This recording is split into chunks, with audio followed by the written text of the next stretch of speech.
संघर्ष हमारा नारा है। पूरी करो, पूरी करो। बीजेपी मुर्दाबाद, मुर्दाबाद, मुर्दाबाद। सरकार हो बर्बाद, हो बर्बाद, हो बर्बाद। किसानों पर याद करो, याद करो, याद करो। हमारी मांगे पूरी करो, पूरी करो, पूरी करो। बहुत बहुत धन्यवाद। सरकार घटिया सरकार, जेजेपी सरकार, बहुत बहुत धन्यवाद। आगे की कार्रवाई के लिए आगे काम करो ताकि ये किसान की कोई सुन सके। और इस सरकार का मैं तो जितना मैं थाने बता दूं कि कभी तो कहते आईडी बना लो, फैमिली आईडी बना लो, अन गया आपकी तो फैमिली आईडी है ही तो नहीं गई आपको, क्योंकि ये फैमिली वाला ही कौन गया कभी कहीं तो सही से बैठे। तो अन्य ये दूसरा आईडी मांगे, कुछ फैमिली मांगे, फैमिली को गाड़ी तो घर तो है कोई ठेकी की फैमिली आईडी मांगो भाई। तो एक हो गया, अगर आप लड़ा तो अपनी हथकिन की होली की सुनाई नहीं तो भैया अपना ही सारी होनी है। दिल्ली में किसान दुखी, खेत में किसान सुखी और सीमा पर जवान दुखी। सुखी तो कोई है। सभी जो भाई बैठे हैं उनको मेरी राम नाम और सत श्री अकाल। और जो भी अलग अलग जत्थेबंदियों से जो भी मेरे किसान भाई यहाँ पहुंचे हैं उनका भी मैं बहुत बहुत धन्यवाद करना चाहूंगी। भाइयों, ये जो सरकार है ये जन विरोधी सरकार और किसान विरोधी सरकार है। 9 साल हो गए इस सरकार ने, जैसे भी है किसान धरने पे बैठे 13 महीने तक, जब किसान धरने पे बैठे और 700 से ज्यादा हमारे किसान भाई शहीद हुए, तो ये 3 जो काले कानून लेके आई थी, शहीद होने के बाद इसको वापस लेने पड़े। तो यही बात बार बार जो किसान आवाज उठाते हैं और ये सरकार दबाने का काम करती है।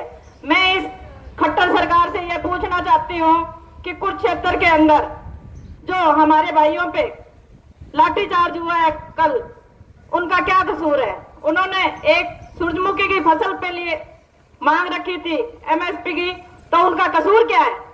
अरे बेशर्मो, कुछ तो शर्म करो। आज इस सत्ता में बैठे हो तो ये इन किसान भाइयों की बदौलत है और इन्हीं के वोटों से आप बैठे हो। हद होगी अब तो भाइयों, इन्होंने इतनी हद पार कर दी कि जो कहते हैं ना, इनको सत्ता का नशा इतना चढ़ चुका है कि इनको उतारना तो हमारे बस की बात नहीं रही मेरे ख्याल में। तो क्यों, जो भी हमारे संगठन इकट्ठे हुए बार बार वही बात आती है कि टूट जाते हैं। तो आज किसानों पे बात आई, सरपंचों पे बात आई और भी मेरी बहनाओं पे भी बात आई, जो खिलाड़ियों पे भी बात आई, तो सारी हमारी जो कौम है वो भी बिखर चुकी है और इसका फायदा ये सरकार उठा रही है। तो जो भी मेरे सरपंच भाई हैं या और भी किसान भाई जो भी यहाँ पे बैठे हैं, मैं ये कहती हूँ कि सरपंच भी है वो भी किसान है, कोई दूसरी कौम नहीं है। क्योंकि जो सरपंच बने हैं, एक बात आती है, सरकार ये कहती है कि कुछ एक सरपंच है वो अपनी राजनीति चमकाने के लिए धरनों पे पहुंचते हैं। तो मैं इस खट्टर सरकार से ये पूछना चाहती हूँ कि जो सरपंच है वो क्या कोई मशीन से बने हैं क्या भाइयों? वही एक किसानी कौम है और किसानी से विलोम रखते हैं। क्योंकि आज जो 70% आबादी है वो किसानी कौम है और 60% जो कौम है वो किसानी कौम ही है, किसानी कौम से विलोम रखते हैं। और मैं भी एक किसान की बेटी हूँ, मेरे को हर समस्या का पता है कि किसान पे क्या क्या आपत्तियां आती हैं और किस तरह वो जैसे वो बुआई करता है और करता है तो उसको किस हिसाब से फसल खरीदनी और बेचनी पड़ती है। आज नए नए पोर्टल शुरू कर दिए सरकार ने। कुछ एक मेरे किसान भाई हैं, उनको तो बेचारों को ये भी पता नहीं है कि क्या क्या नए नए कानून लेके आ रही है। तो भाइयों, मैं तो जो सारे भाई बैठे हैं उनको यही कहना चाहूंगी कि इस सरकार को जब तक हम मुंह तोड़ जवाब नहीं देंगे, ये सभी मेरे भाई हैं, कोई भी आ जाओ, उन पे अत्याचार ऐसे ही करती रहेगी। क्योंकि हमारा संगठन मजबूत होगा तो ही यह सरकार पीछे हटने का नाम लेगी, नहीं तो ये पीछे हटने वाली नहीं है। जब इस सरकार को हम सत्ता में ला सकते हैं तो इतनी हिम्मत नहीं है क्या हम इसको गिरा भी सकते हैं। तो जो भी मेरे भाई किसान भाई बैठे हैं यहाँ पे, मैं इनको एक ही बात कहना चाहूंगी, चाहे भाइयों किसी पार्टी को वोट दे दियो, पर इस जेजेपी और बीजेपी का सूपड़ा साफ कर दियो। तो धन्यवाद। जय किसान, जय जवान। साथियों, जिवें भाई अज बैठे हुए गल्लां भी करते सी, अगर आप सरसे जिले की गल करिए तो अपनी जी सरों है, इतने सरों की खरीद जी अपना सरसा सार ते फतेहाबाद जिले में इन्होंने बंद करती थी। उस टाइम भी अपन उठ खड़े होना चाहिए सी ਇਕੱਠੇ ਆਪਾਂ ਨੂੰ ਇਕੱਠੇ ਹੋ ਕੇ ਉਸ ਟਾਈਮ ਲੜਾਈ ਲੜਨੀ ਚਾਹੀਦੀ ਸੀ ਔਰ ਸਰੋਂ ਵੀ ਆਪਣੀ ਵਿਕਦੀ। ਬਹੁਤ ਸਾਰੇ ਸਾਥੀਆਂ ਦੀ ਹਲੇ ਵੀ ਜਿਹੜੀ ਸਰੋਂ ਆਪਣੀ ਨਹੀਂ ਵਿਕੀ। ਇਸੇ ਤਰੀਕੇ ਨਾਲ ਜਿਹੜਾ ਆਪਣਾ ਉੱਤਰੀ ਹਰਿਆਣਾ ਹੈ ਜਿਹਦੇ ਵਿੱਚ ਕੁਰਸ਼ੇਤਰ, ਕਰਨਾਲ, ਯਮੁਨਾਨਗਰ ਇਹ ਜਿਹੜੀ ਬੈਲਟ ਆਉਂਦੀ ਆ, ਉਧਰ ਸੂਰਜਮੁਖੀ ਤੇ ਗੰਨਾ ਜ਼ਿਆਦਾ ਮਾਤਰਾ 'ਚ ਹੁੰਦਾ। ਤਾਂ ਇਸ ਵਾਰ ਸਾਥੀਆਂ ਦੇ ਸੂਰਜਮੁਖੀ ਸੀ, ਸੂਰਜਮੁਖੀ ਦਾ ਉਹ ਬਾਰ-ਬਾਰ ਸਾਥੀ ਉੱਥੇ ਧਰਨਾ ਪ੍ਰਦਰਸ਼ਨ ਕਰ ਰਹੇ ਸੀ ਵੀ ਇਹਦਾ MSP ਦੇ ਵਿੱਚ ਇਹਨੂੰ ਪਾਓ। ਤਾਂ ਅਲਟੀਮੇਟਮ ਜਿਵੇਂ ਬਾਈ ਜੀ ਨੇ ਦੱਸਿਆ ਉਹਨਾਂ ਨੇ ਦਿੱਤਾ ਹੋਇਆ ਸੀ। ਉਸ ਤੋਂ ਬਾਅਦ ਇਹਨਾਂ ਨੇ NH1 ਜਿਹੜਾ ਉਹਨੂੰ ਜਾਮ ਕੀਤਾ। ਔਰ ਹਰਿਆਣੇ ਦੇ ਅੰਦਰ ਇੱਕ ਚੀਜ਼ ਦੇਖੋ ਤੁਸੀਂ, ਪਹਿਲਾਂ ਤਾਂ ਸਾਡੀਆਂ ਭੈਣਾਂ ਦੀ ਕਿਤੇ ਤਾਂ ਚੁੰਨੀ ਲਾਈ ਜਾਂਦੀ ਆ, ਕਿਤੇ ਪੱਗਾਂ, ਸਾਡੀਆਂ ਪਗੜੀਆਂ, ਖੰਡਕਾ ਜਿਹਨੂੰ ਹਰਿਆਣਾ ਦੇ ਵਿੱਚ ਕਹਿੰਦੇ, ਲਾਇਆ ਜਾਂਦਾ। ਇਹ ਸਾਡੀ ਸ਼ਾਨ ਦੇ ਖਿਲਾਫ ਹੁਣ ਤਾਂ ਲੜਾਈ ਜਿਹੜੀ ਹੈ ਇਹਨਾਂ ਨੇ ਸ਼ੁਰੂ ਕਰਤੀ। ਤਾਂ ਸਾਥੀਓ, ਆਪਣੀਆਂ ਜਥੇਬੰਦੀਆਂ ਜਿਹੜੀਆਂ ਇਹ ਇੱਕ ਪਾਸੇ ਛੱਡ ਕੇ ਜਿਹੜਾ ਆਪਣੇ ਕਿਸਾਨਾਂ ਤੇ ਅਤਿਆਚਾਰ ਹੋ ਰਿਹਾ, ਇਕੱਠੇ ਹੋ ਕੇ ਸਾਰੇ ਆਪਾਂ ਨੂੰ ਇਹ ਲੜਾਈ ਲੜਨੀ ਪਊਗੀ। ਇਹ ਜ਼ਾਲਮ ਸਰਕਾਰ ਦੇ ਖਿਲਾਫ ਆਪਾਂ ਨੂੰ ਲੜਾਈ ਲੜਨੀ ਪਊਗੀ। ਸਾਥੀਓ, ਅੱਜ ਆਪਣੀ ਹੁਣ ਕੁਰਸ਼ੇਤਰ ਦੇ ਅੰਦਰ ਮੀਟਿੰਗ ਚੱਲ ਰਹੀ ਹੈ। ਟਕੈਤ ਸਾਹਿਬ ਵੀ ਸ਼ਾਇਦ ਪਹੁੰਚਣਗੇ ਉੱਥੇ, ਤੇ ਚੜੂਨੀ ਸਾਹਿਬ ਦਾ ਵੀ ਸ਼ਾਇਦ ਹੁਣੇ ਆ ਰਿਹਾ ਸੀ ਕਿ ਉਹਨਾਂ ਨੂੰ ਕੋਰਟ 'ਚ ਪੇਸ਼ ਕਰਨਾ। ਅੱਗੇ ਆਪਾਂ ਨੂੰ ਜੋ ਵੀ ਕਾਲ ਆਊਗੀ ਤਾਂ ਤੁਸੀਂ ਉਸ ਦੇ ਵਿੱਚ ਵੱਧ ਚੜ ਕੇ ਆਪਣੀਆਂ ਜਥੇਬੰਦੀਆਂ ਨੂੰ ਸਾਈਡ ਤੇ ਰੱਖ ਕੇ ਉਹ ਕਾਲ ਦੇ ਉੱਤੇ ਆਪਾਂ ਫੁੱਲ ਅਮਲ ਕਰਕੇ ਸਰਕਾਰ ਦੀ ਇੱਟ ਦੇ ਨਾਲ ਇੱਟ ਵਜਾਉਣੀ ਆਪਾਂ ਸਾਥੀਓ। ਬਸ ਮੈਂ ਤਾਂ ਇਹੀ ਕਹੂੰਗਾ, ਏਕਾ ਬਣਾਏ ਰੱਖਿਓ। ਵਾਹਿਗੁਰੂ ਜੀ ਕਾ ਖਾਲਸਾ, ਵਾਹਿਗੁਰੂ ਜੀ ਕੀ ਫਤਿਹ। ਰਾਮ ਰਾਮ। ਬਹੁਤ ਬਹੁਤ ਧੰਨਵਾਦ ਮੈਂ ਸਾਹਿਬਾਨਾ ਜੀ। ਹਾਂਜੀ ਗੁਰਪ੍ਰੀਤ ਜੀ।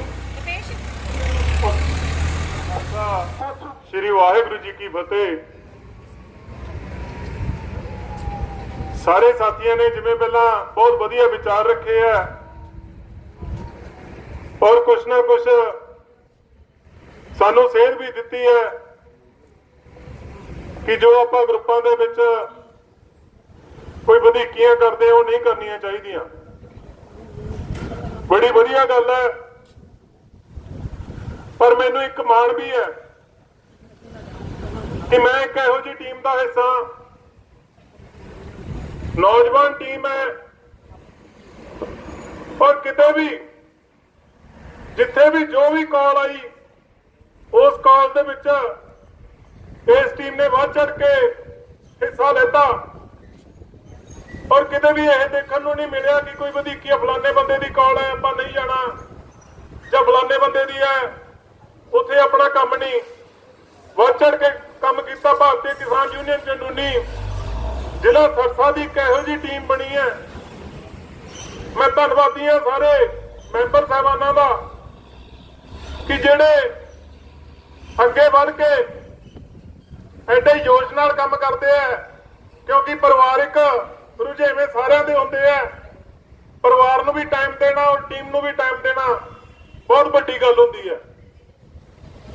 ਹੁਣ ਜਿਵੇਂ ਕਾਲਾਲੀ ਤੋਂ ਸਾਥੀ ਪਹੁੰਚੇ ਆ, ਮੈਨੂੰ ਪਤਾ ਇਹਨਾਂ ਦੀਆਂ ਕੀ ਮਜਬੂਰੀਆਂ ਸੀ, ਪਰ ਉੱਥੋਂ ਵੀ ਟਾਈਮ ਕੱਢ ਕੇ ਹੁਣ ਵਿੱਚ ਆਏ ਆ। ਸੋ ਸਾਰੇ ਸਾਥੀਆਂ ਦਾ ਬਹੁਤ ਬਹੁਤ ਧੰਨਵਾਦ। ਜੇ ਆਪਾਂ ਇਕੱਠੇ ਰਵਾਂਗੇ, ਅਸੀਂ ਲੜਦੇ ਰਵਾਂਗੇ ਤਾਂ ਬਚੇ ਰਵਾਂਗੇ। ਨਹੀਂ ਇਹ ਸਰਕਾਰਾਂ ਸਾਡੇ ਤਾਂ ਇੰਨੀਆਂ ਹਾਵੀ ਹੋ ਜਾਣਗੀਆਂ ਕਿ ਆਪਾਂ ਨੂੰ ਅੱਜ ਆਪਾਂ ਮਾਈਕ ਲਾ ਕੇ ਇੱਥੇ ਖੜੇ ਆ, ਬੋਲ ਰਹੇ ਆ, ਤਾਂ ਆਪਾਂ ਨੂੰ ਬੋਲਣ ਦਾ ਮੌਕਾ ਵੀ ਨਹੀਂ ਦੇਣਾ ਇਹਨਾਂ ਨੇ। ਔਰ ਮੈਂ ਸਰਕਾਰ ਦੀ ਨਿੰਦਾ ਕਰਦਾ। ਇਹਨਾਂ ਨੇ ਜੋ ਘਟਨਾਕ੍ਰਮ ਕੀਤਾ, ਕੱਲ ਲਾਠੀਚਾਰਜ ਕੀਤਾ,